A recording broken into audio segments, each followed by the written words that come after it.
So just let me know when to start. We're just trying to get your image up on the screen, so we'll give a few moments.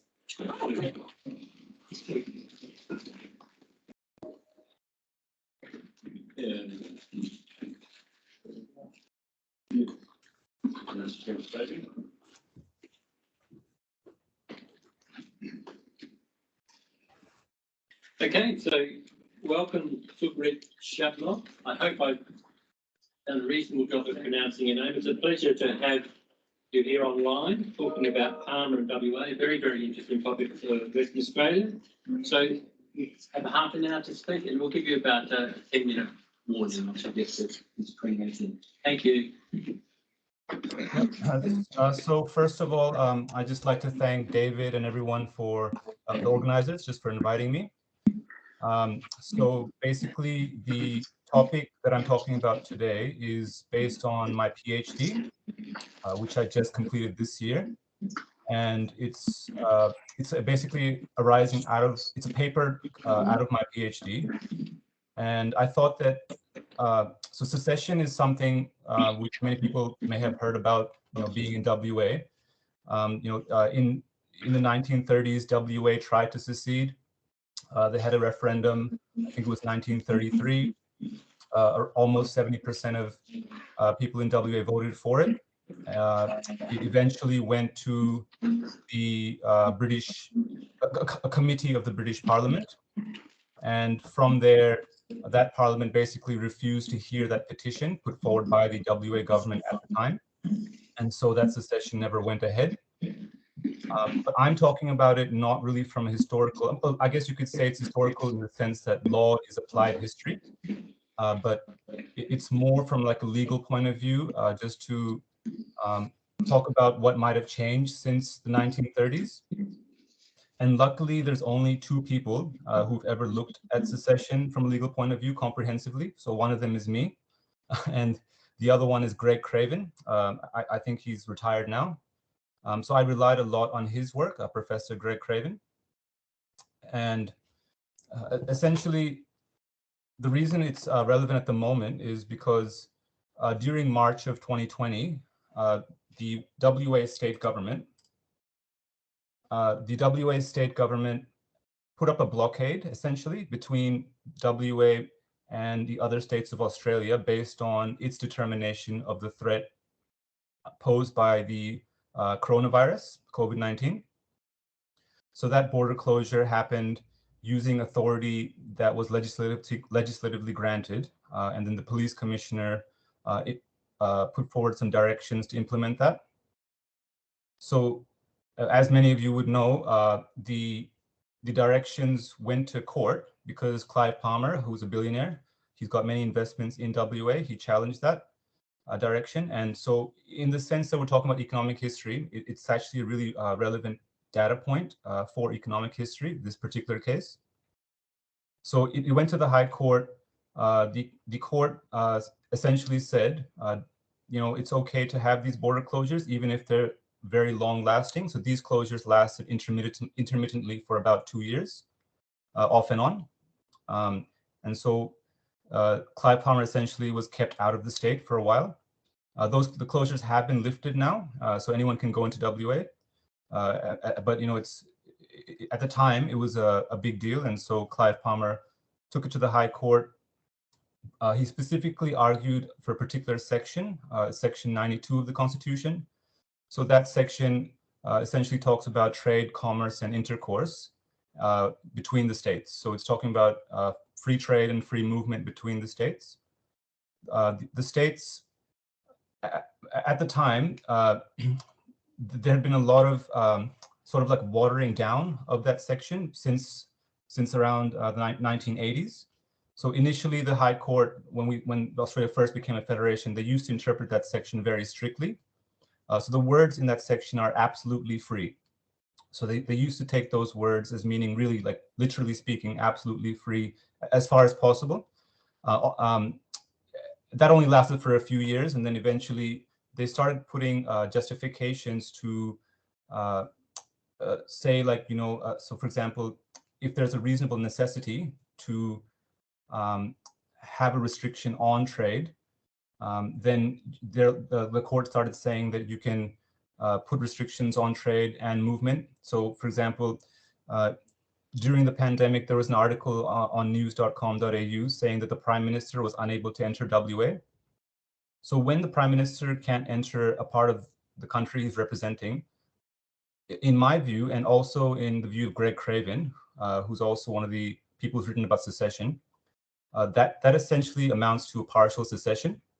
And there's many other examples. It's not just the Prime Minister. Many other prominent people were kept out of the state during the pandemic.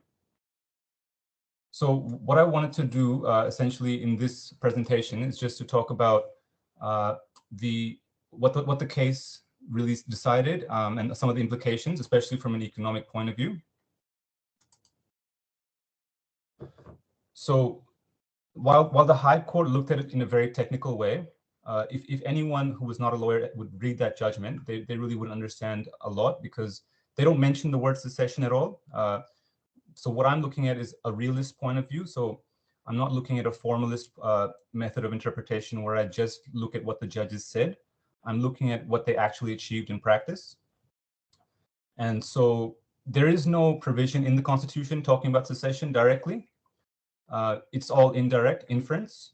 And so it is open to me to make some of these conclusions from a legal point of view, because really there is no black and white answer in this area.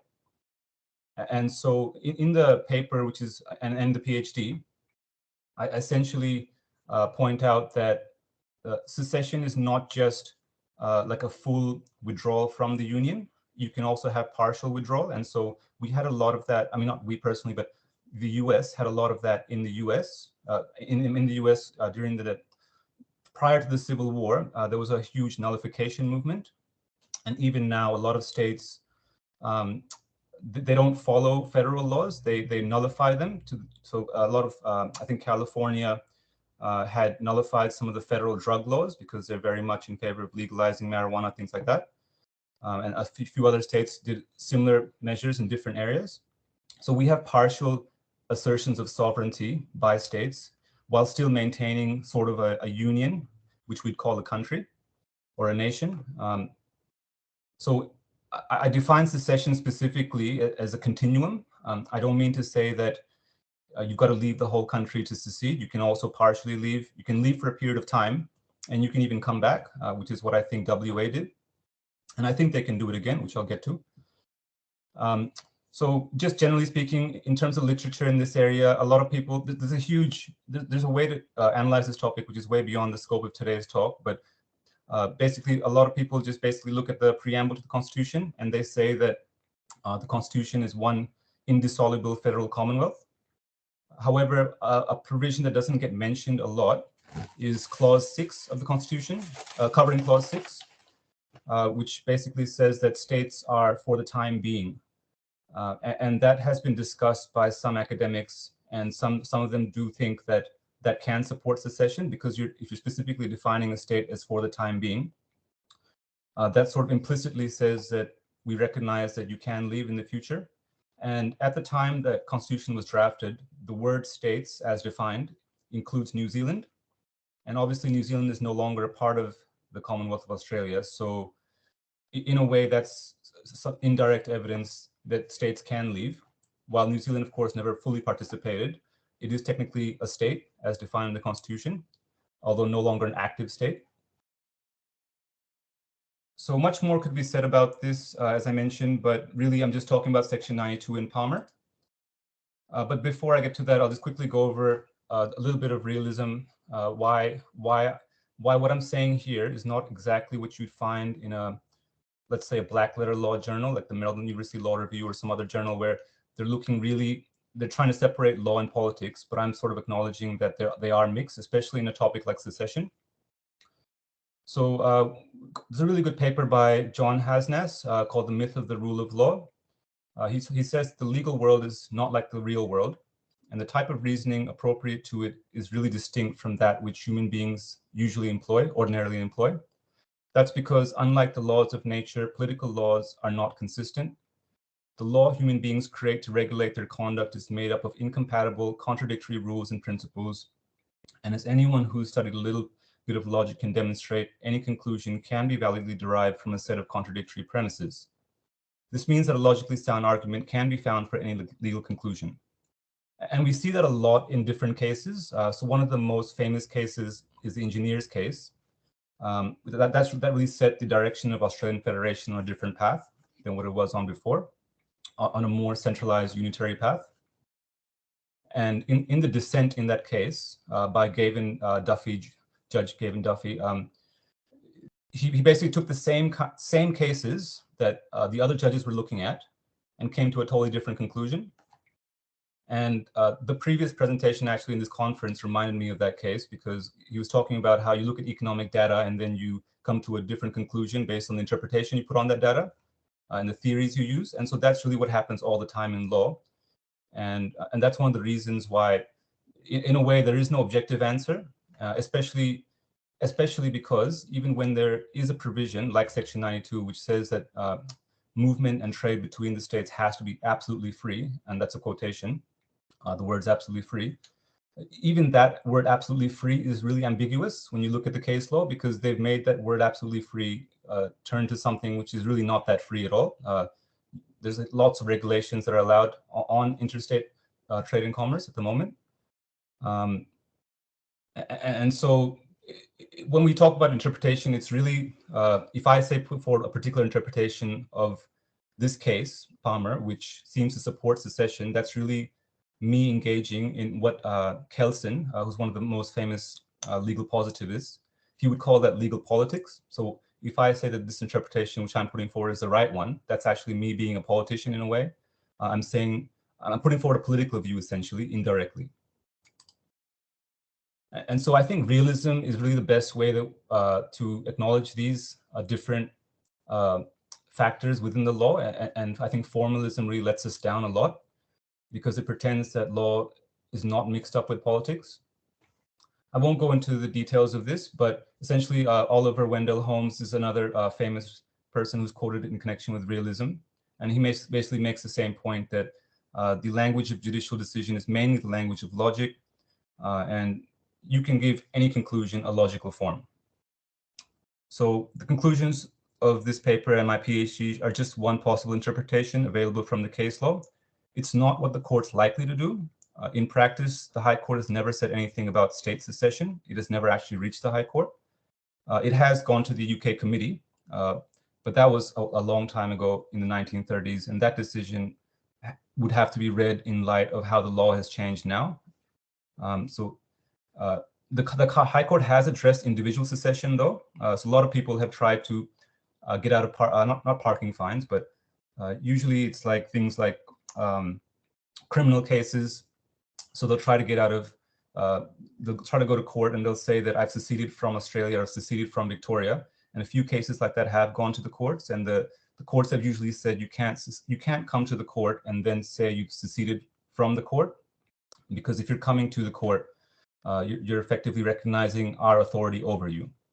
And so they have really knocked back all those individual secession claims. State secession is slightly different, though, because states are specifically named in the Constitution. So they're, in a way, they're entities that exist. They really have a lot of legal force because they're specifically named, and they're all throughout the Constitution. You see the word states, you see people of the states mentioned very frequently. So I'll go into Palmer now, but essentially, Palmer was a case about Clive Palmer, who tried to get into WA. He was unable to. He cited Section 92, which says that trade, commerce, intercourse shall be absolutely free. among the states. So if you think about it, that actually makes Australia into like more like a unitary state for trading purposes, at least, because it means that you've got all the states, 6 states together, and the territories, and they've got to have a free movement and trade, irrespective of any public health concerns or any kinds of other concerns that might come up, like parochial or local interests. But that interpretation has really not been supported since the 1980s, since Cole and Whitfield.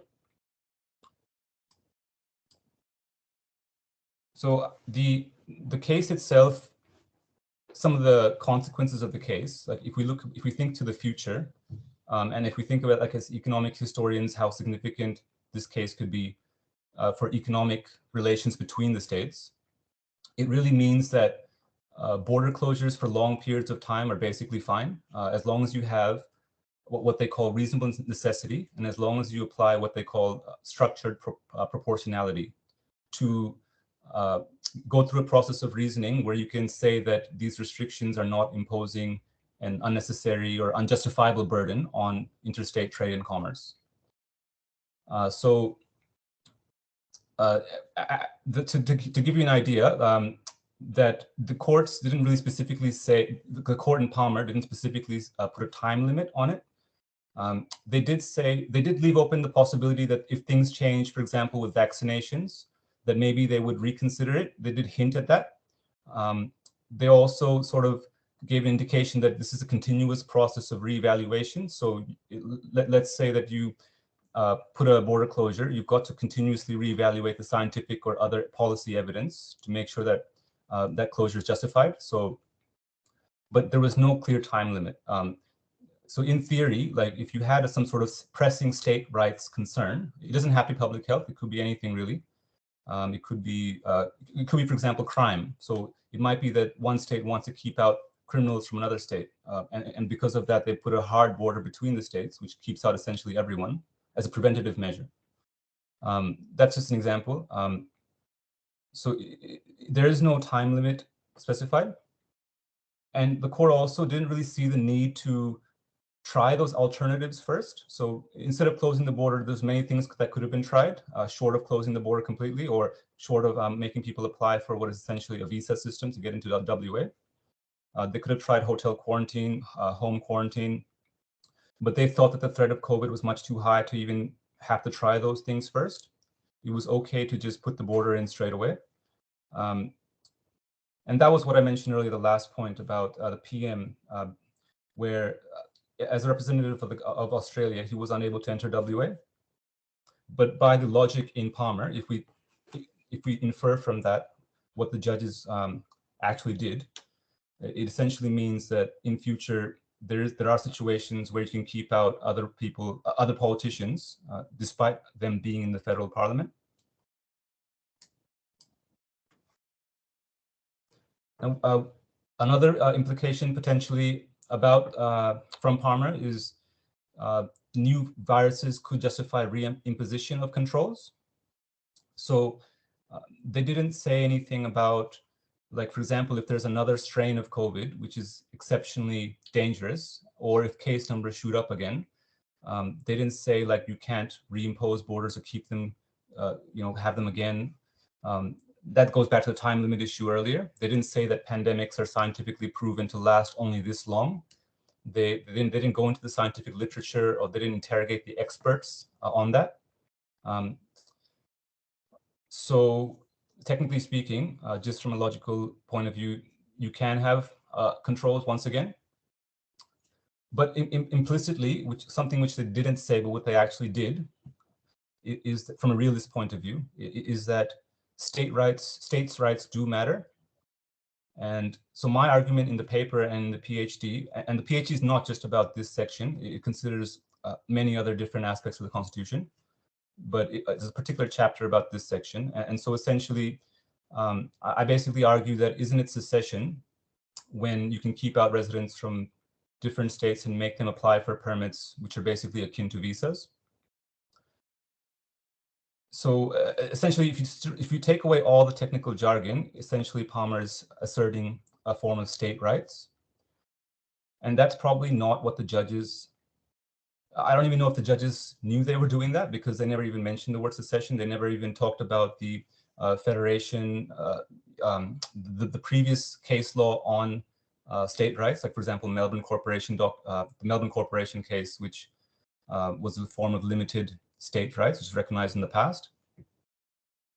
They wrote the judgment in a way which is exceedingly technical, and they didn't really give any hint of the political implications of that judgment, basically.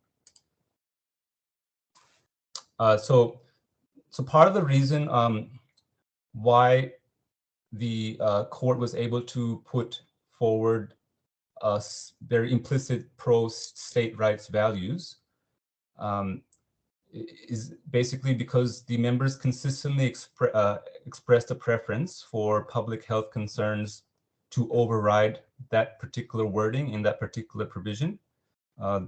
And they specifically said that, I think it was Kiefel, Chief Justice Kiefel, who specifically said that since Cole, we have not been reading Section 92 in a literal sense. We don't literally think that, borders should be absolutely free. And so in my paper, I essentially applied the test that they set out, and I found that you can essentially justify the entire departure of a state using that test, which really just shows that the test is malleable in the hands of the person who's using it, which kind of makes the test not really a good test because it's not very objective. Because if I can turn it into something which they probably would disagree with dramatically, maybe they should come up with a different test if it's going to be used for the purposes of the rule of law or case law in the future. But that's just, that's an implication which not many people would come to unless they'd really looked into secession and some of the legal considerations behind it. So another way that I thought that the court's decision actually makes sense, however, in the sense that you could support that decision, is that you could maybe view it through the prism of popular sovereignty. So the High Court has multiple times said that the people are sovereign. There's a doctrine of popular sovereignty where they believe that ultimate power in Australia now rests in the people. In the past, it used to be with the British Crown, but now they're saying that it's with the people. So, but when they say the people, they don't necessarily specify which people. It could be the people all throughout Australia, or it could be the people just in a state. But if you look at Palmer, it seems to make sense that they're implicitly recognizing sovereignty, the right of a people to decide their public health concerns by state. So it's not a national public health concern. It's because WA felt that having COVID from another Australian state into its territory, into its jurisdiction, is unjustifiable in terms of infringing the health of its citizens. It doesn't matter that Australia is a commonwealth of one country. It doesn't matter. It really matters that the people of one state, exercising their sovereignty, decided to exclude people of other states. The court, while it has mentioned popular sovereignty, I should note that it hasn't actually spelled out the full implications. So what I'm saying is really just, once again, a little bit of inference and conjecture and logical implication. So it's not something that they've really spelled out and said, how should we apply that doctrine for every particular situation? So economic implications, I think, are important. I think it's a really important historical data point that should be looked into. Sorry, so just a reminder, we're getting towards the last 5 minutes. Is that to try and leave some time for discussion? Would you be able to bring it together soon? Yeah, sure. I'll just quickly finish this off. Thanks so much. So basically, essentially, I think people need to be aware that Australia is a lot more decentralized than previously thought. And I think that trend will continue in the future, especially if economic conditions become worse and the same conditions that led to secession in the 1930s come about again. And I think that has to be kept in mind when looking at the kind of economy or the free market economy that Australia is or claims to be. And I think that's pretty much it. I won't go through all this, but if there's any questions or anything, I'm happy to answer them.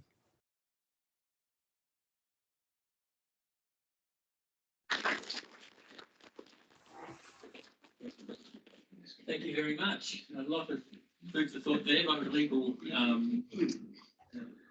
scholarship going in as well as historical scholarships. Would anyone like to ask some questions?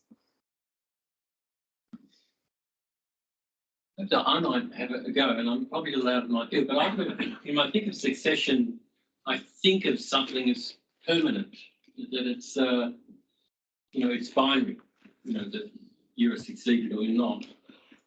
But introducing time to it, as in your discussion,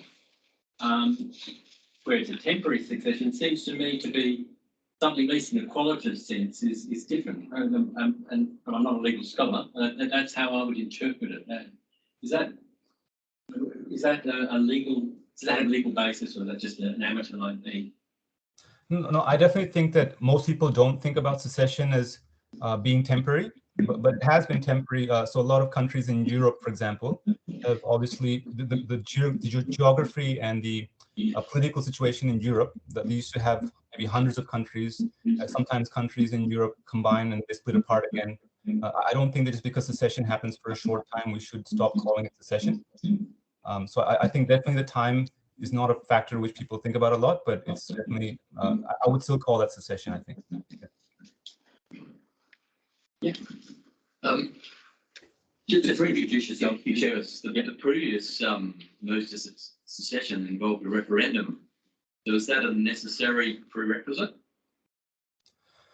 So again, this is implication and speculation from what the High Court has said, but so the High Court has said that the Australian people are sovereign. And some judges have said that sovereignty essentially means that you can amend the Constitution without having a referendum, in the sense that the people can revoke their rights at any time. So usually, however, like if you think about it, judges always look for some kind of political evidence to justify the conclusion. So I think a referendum would be really, really helpful. If you didn't have a referendum, there's really no way to show like definitively that the people of that state actually want to exercise their sovereignty in a particular way. So I think that a referendum is critical if you really want to succeed, or if anyone wanted to do such pursue that kind of course of action. Malcolm Tull, thanks for your paper. Just one question, it's about what succession actually means. To my mind, succession is a kind of across the board exercise where you basically break off all relations, whereas what you've been talking about, of course, is one health pandemic, short-term emergency, which to my mind, the response to that is not succession in inverted commas, where succession, to my mind, just means a complete break, as was proposed in the 1930s. So secession is really tied up with the nullification movement. So in the US, they had so James Madison and Thomas Jefferson both supported nullification. So nullification is essentially a form of secession, but short of complete divorce. So if you look at history, especially US history, there's a lot of discussion where nullification can be a form of secession. People can disagree, of course, on that. So some people might want a strict break, and they might want it to be really permanent. But again, that's all up to interpretation as to how you look at the facts and how you think about how permanent it has to be or how definite it has to be. This will be the last one. Yeah, my name is Frances Last. From the point of view of succession and just refusing to let someone into your state, as people in WA, we were refused entry into other parts of our own state. So if you apply that same logic, you're saying that we're almost succeeding in every part of ourselves as a state. It seems you need more than just that. No, I mean, there are countries in Europe that are really small. For example, the Vatican City. And it is totally possible for like a local council to secede, and then you'd have to go to another local council in another area. And there's no geographic limit on how small you can make secession. So secession is just essentially the withdrawal from another political entity. And so it could even go down to the individual level, which is what I mentioned earlier, where a lot of individuals are trying to go to court and being knocked back and saying they've seceded from Australia. So it can go down to really small. It doesn't have to be within a state as well. Yeah. Well, okay, thank you very much. That's an interesting perspective there, and we're going to follow that up with more work on secession. So thank you very much, Sukrit. Appreciate it. Worries. Thank you.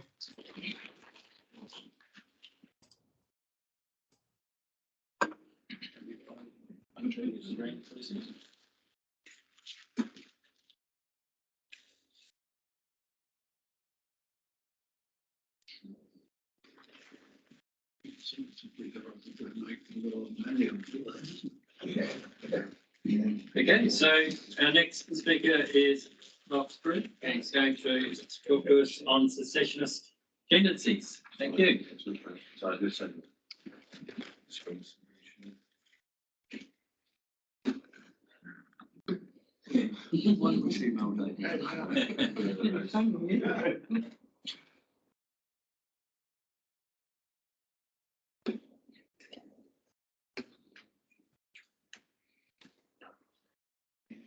Well, thank you very much. So first, I would like to thank David and the organizers for reminding me this here. It's really glad to really thank you here. This paper is joint work with David and Unilateral, and basically continuing building on previous topics about the long-term effects of secession tendencies basis. We've already reinforced in the previous comment about with the 1943 secession. Right. So in the town leader, first of all, try to be brief one, but even the notion that, of course, state fragmentation or succession that we take it on has very important implications, not necessarily only for economic growth, but also for the trajectories of long-term institutional political development. Is actually quite prevalent in literature, right? And basically, when we try to look at the literature about the long-term effects of succession, right, most of the scholars are interested in economic outcomes, right? So basically, they look at states, territories that have succeeded, and what was the long-term economic impact of succession, right? There's a nice paper presented by Rodriguez both in 2005 and more recently by Referendum van Sukrit in Journal of Applied Econometrics. And they came up basically with a very powerful conclusion, right? That states or territories that succeed 10 years after independence end up with 24% over GDP per capita, right? Now, and of course, they also find quite a lot of variance, of course, across countries, right? So the effect of succession may be seen, of course, as theoretically quite ambiguous, right? For example, Bertocchi and Canova, 2002, their seminal paper, they argue that, if succession means the elimination of extractive institutions or any kind of disorderly institutions, that may actually have economic gains, right?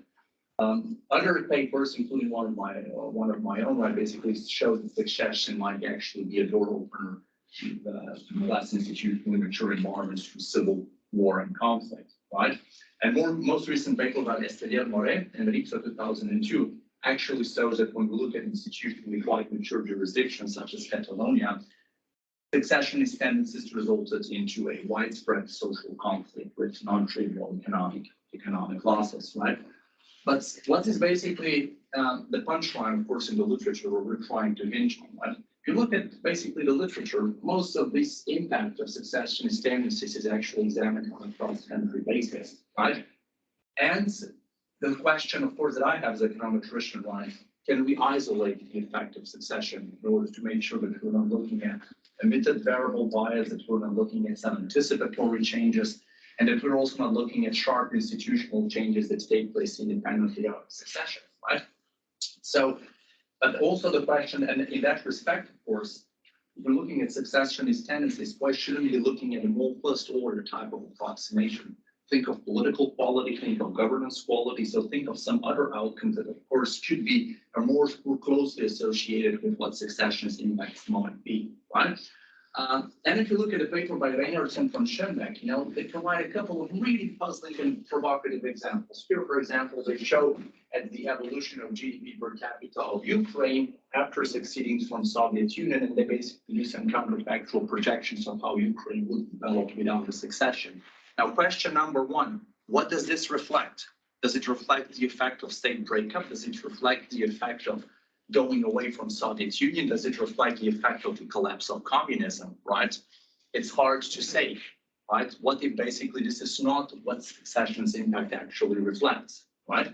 They also provide a couple of other examples, but in the case of the Central African Republic, the logic is, of course, then similar, right? So basically, when we're looking at different episodes of succession, whether a country succeeds from Belgian, British, French, Portuguese colonial empire, from Yugoslavia, from Czechoslovakia, Soviet Union.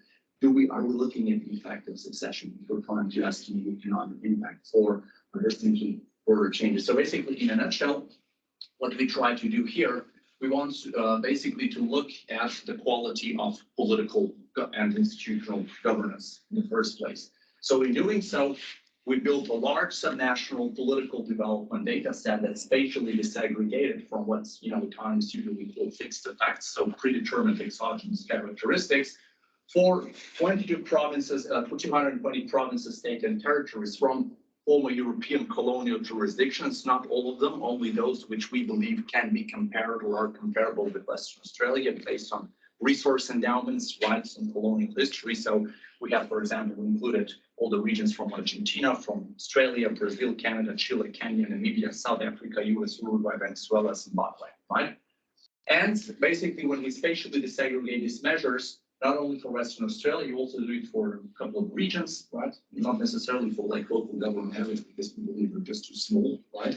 To do a meaningful analysis. And then we apply Monte Carlo Markov chain supported machine learning approach that basically embeds random walk algorithm, right? Which is basically able to parse out the precise quality of governance, of course, at the subnational level.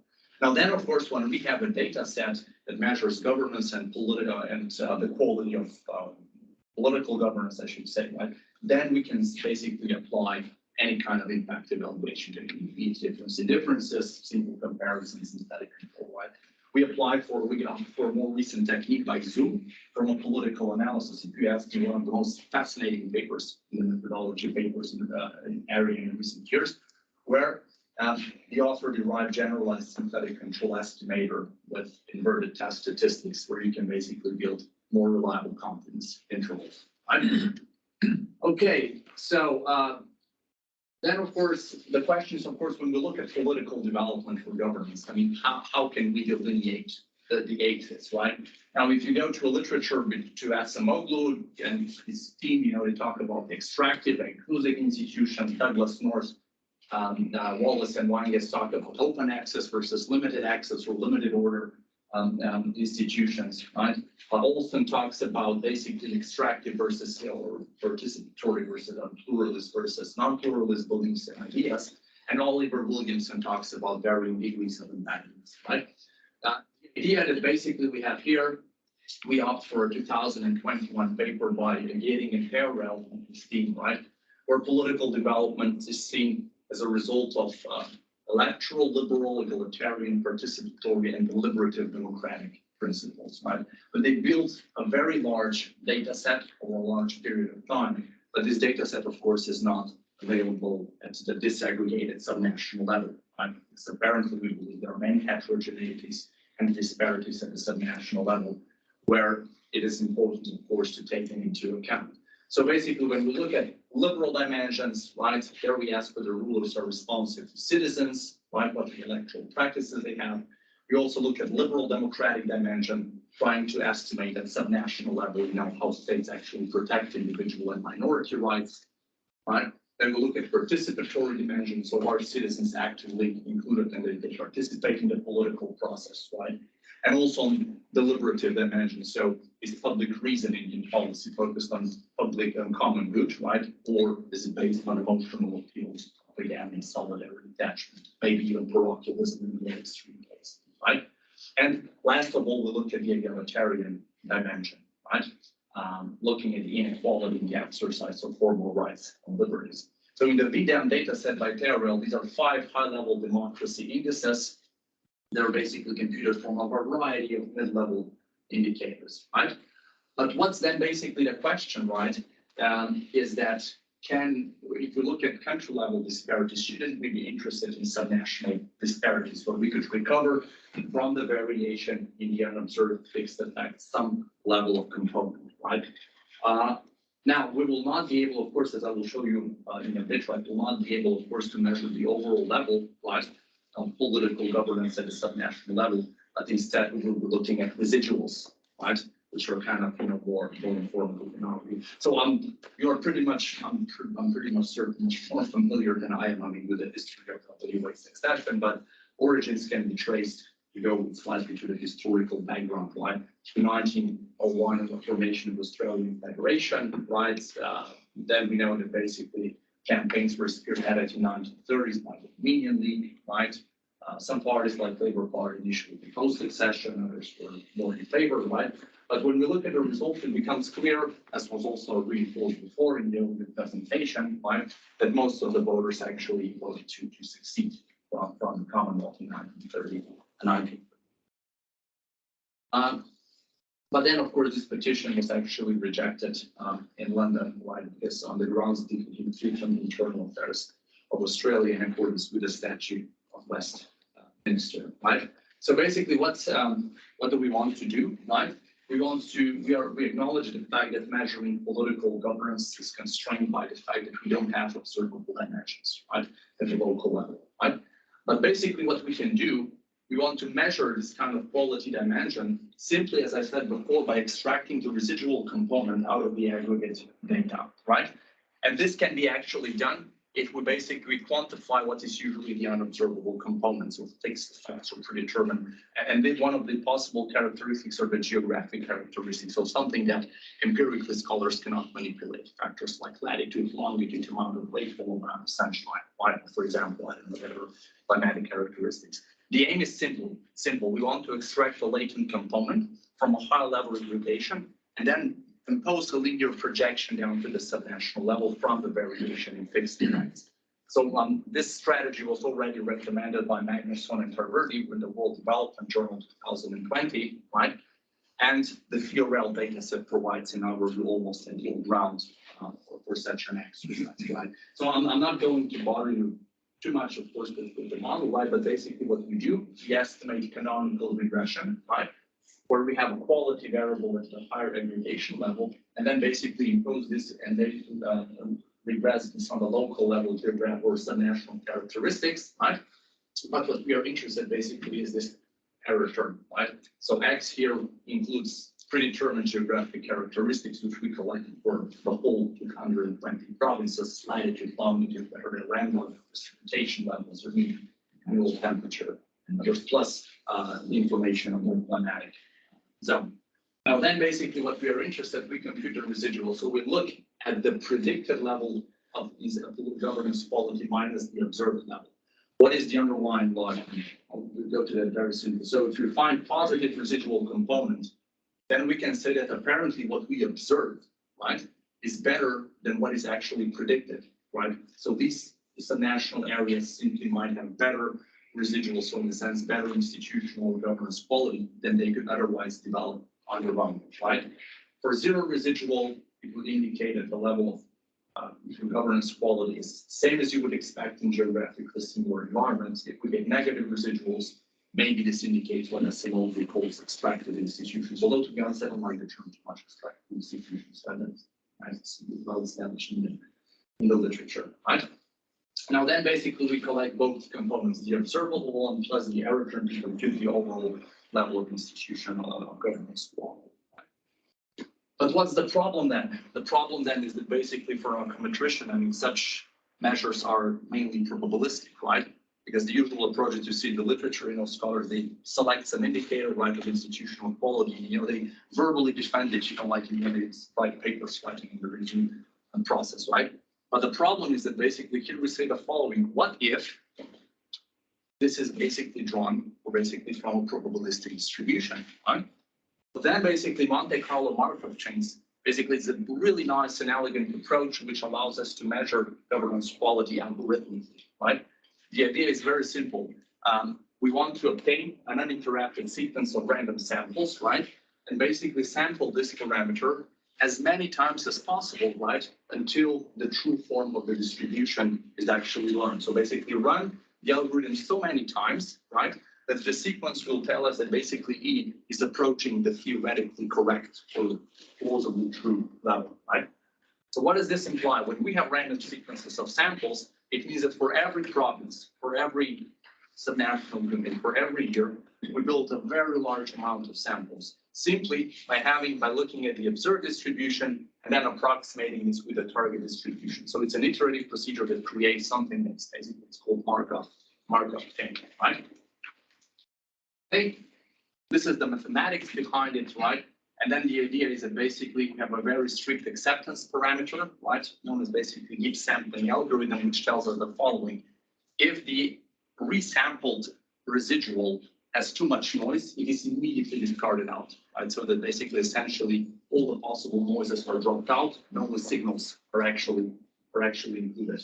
That's also the reason why basically we've been writing this for so long, because it's a very computationally intensive process. So the algorithm will then recognize or will decompose the unrecognizable conditional distribution into a recognizable one. Now, the advantage is that if you look at the political science literature, for example, in the United States, there is this nice paper by Martin and Queen, where they measure ideal points and they basically were imposed theoretical priors. So basically some belief on how we believe certain basically having units basically should behave. This approach is, I think it's preferable because you don't need to impose any priors, right? Because basically you do the learning stage basically here, right? So simplified algorithm will have the ability to control the variance, right? We have the burn-in, right? So basically set it to 2,500. So basically this is the number of observations or basically that you at minimum dropped out, right? So what does this mean? For 102 years, 5 outcome variables, that implies about 7.5 million iterations, simply used to produce random sequences of samples, right? So for full distribution, we don't know the exact number, but basically it's close to 2 billion, right? Ideal point estimates, right? Okay. Then actually what we also do, we decompose, we look basically, we also want to eliminate the cyclical component and focus on the deterministic one, right? Why is that? And then of course we apply some Puerto principal filtering algorithm, which essentially has the ability to further reduce and eliminate the noise out of this case, right? Essentially, basically, it's a smoothing parameter that makes series frequencies. Okay, so then basically to look at the samples, we have many provinces from the countries I told you before, right? So in Argentina, 23 provinces of monasteries. Western Australia and its 9 regions comprises the treatment sample, right? And then we have also some other US states, Uruguay, and departments, right? So basically what we have for every year, for each of these regions, a full distribution, right, of governance estimates, and basically then we look at the means and the medians. Okay, and then of course when you have this data set, right, then you can do for the start like simple, like not too sophisticated empirical analysis. So if I look at if I want to chart the aggregate dimension, so this is for Western Australia as a whole trajectory of political development, as we can see, it is improving over time, right? Slightly deteriorating in recent years. And this is for the 9 regions of Western Australia. So the series are quite similar, but at the regional level, we do observe slightly more uncertainty, right? That's basically how it looks. How this basically smooth series actually look for all the regions, right? Actually, they are similar, but at the same time. And then basically we can do simple difference in difference analysis, seeing if there is any post-1933 effect on the level, of course, of governance outcome, right? Which again, it's a straightforward strategy. Now you might be wondering, so if you're looking at the province and tier dimension, we also have contemporary country dimensions in J. So the question might be, why don't we opt for more favorable techniques like Guimarães in Portugal, so high dimensional fixed effects? That would be great, but our data set is not particularly large, right? It doesn't have millions of observations, right? I mean, let's have millions of ideal point, but millions of observations, right? And so that's why we started with most. And then, of course, we want to do the synthetic control analysis, right? Which I will not bother. I'm happy to discuss this later on if you want, because this you only have 10 minutes or less than 10 minutes, right? I have to jump over it, right? Now, I really would like to have to say that basically we generate counterfactual, as I will show you with the 2017 technique, right? We basically it's used based on the interactive based effects. So just briefly to go through the results. Actually, what we find is that after 1933, Western Australian political development is actually slightly worse compared to its control group. So basically the effect of Seccessionist referendum is negative, significant, but small in size, right, in terms of electoral, participatory, libertarian component of democracy. So basically here, as you can see, the estimates of average treatment effect are negative, right? But from this, basically, this is only the short-run effect. So basically, like similar to SMO 2009, we can put the long-run effect, right? This political institutional shock. And here we can see that the effect is in the long run is null on the electoral democracy, but negative on the liberal, participatory, libertarian, democracies. But this is when we compare WA with the whole of the sample line. So some might say, why shouldn't you first do a state level comparison? Okay, that's possible, right? And even here we actually find some evidence, basically, when we compare WA to the other states, that the effect on the electoral component is negative, positive effect on the deliberative component in the short run, and in the long run, again, the quality of electoral institutions tends to deteriorate a bit, right? Compared again to the other states, right? Then, of course, we can do analysis by subsamples, right? Some scholars, including myself, are not particularly favorable at comparing common law jurisdictions with civil law jurisdictions, right? So the question might be, does it make sense to compare Western Australia to regions in Argentina and Brazil? Maybe in terms of colonial history, but one should take into account that these countries had periods of severe military dictatorship, right? And any jump basically that the series basically would reflect anything beyond the effect of succession. Then should we compare it to sub-Saharan African territories? There are reasons for and against, right?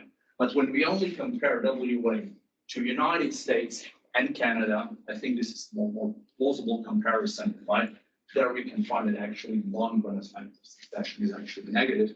And Western Australian governance or political development is actually slightly worse compared to their control group, right?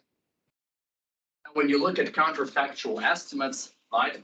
So basically here we adopted the XEUS interactive fixed effects matrix completion algorithm. We can see that the effect on the electoral democracy is negative and permanent.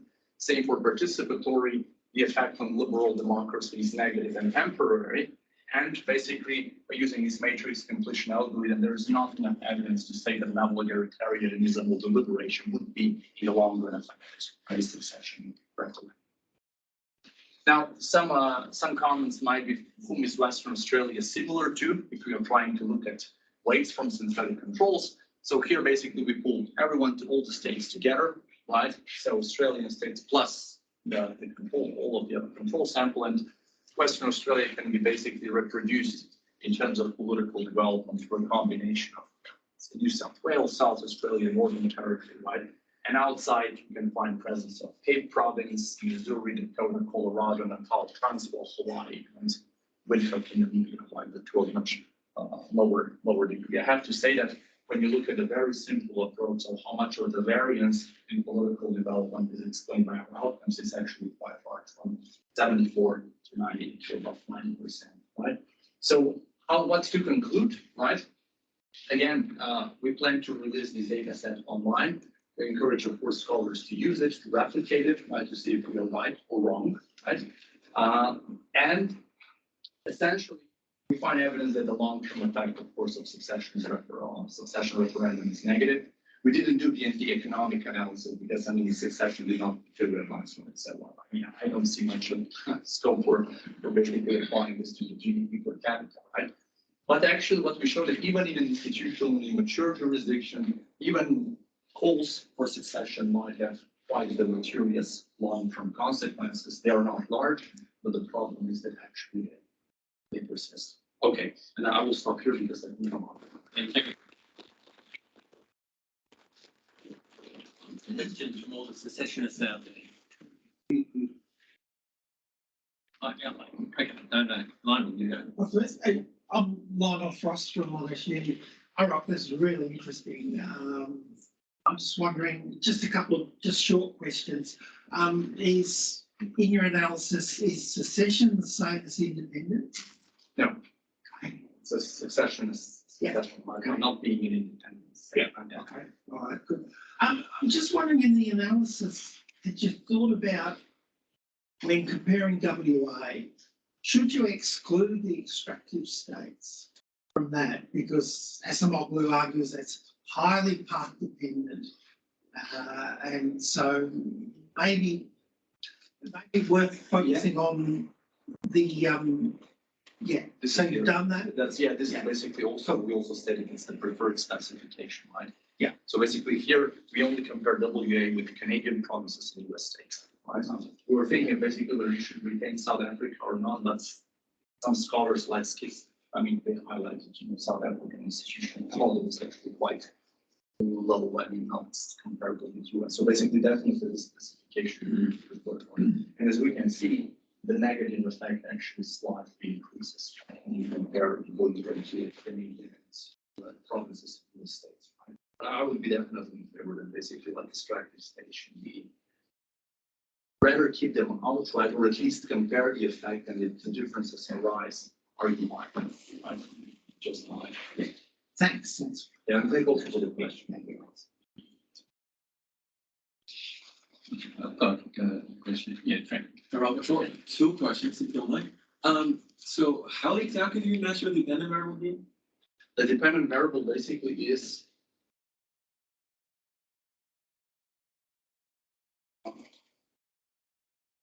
so the dependent variable is basically that's the observed institutional quality and a high level plus the residuals, basically telling you what is the difference between the observed and actually predicted, right? So the dependent variable is actually generated, right, precisely by the residual from this canonical, it's not here, right? The canonical regression, right? So this is a canonical regression, right, which basically generate these residuals, right? And then the residual is actually added to the code. This residual is actually added to what you actually, what you observe, right? So if you go back to the previous one, the one I have the small q, or the one before that. Okay. Yeah. So how comparable is this institutional quality variable across all the states that you're looking at? So basically, this is a nice thing. So Theorel and Erik, right? So actually, what they do, they provide the estimates at J level, right, using the same scale. So they already do the scale, right? So basically, essentially, it means that the variable that is comparable, right, across higher aggregation, and then we basically, because it has this bounded between 0 and 1, right? Based on this bound, if you do this kind of projection, like you can also basically compare this next, right? So basically, it essentially ensures that when you add I dimension into J, right, I is a subset of J, right? And that, of course, would make it comparable. So what you're saying is like they somehow use magic to standardize the measure back in 1902, which made it comparable with 2021. Yeah. And this is also their data set is all about. So they spent 17 years building a large European research brand beyond the university. Basically, if you look at this VDEM data set, it's like a total point. We can observe everything from 1900 onwards, right?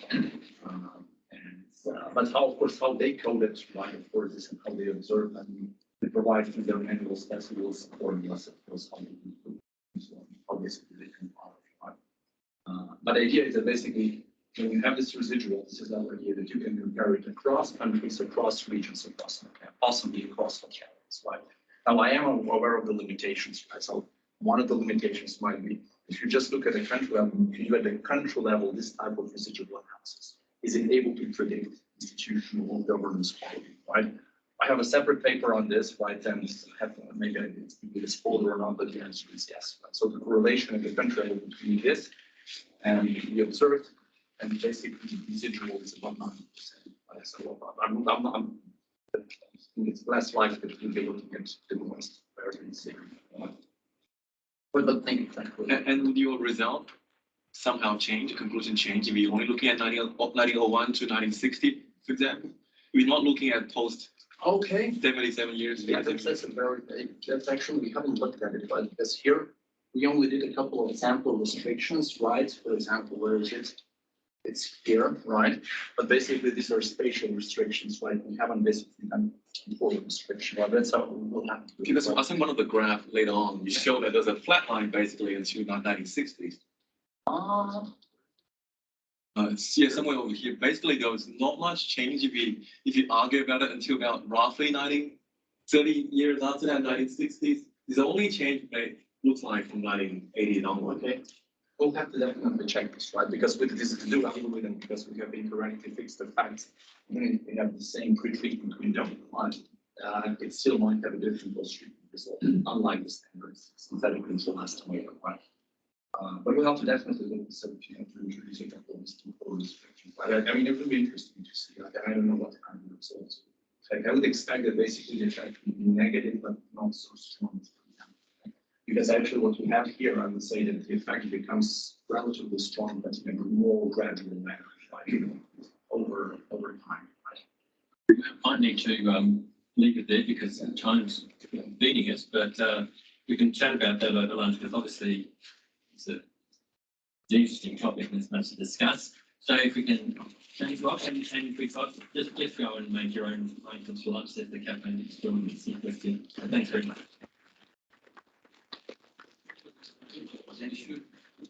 You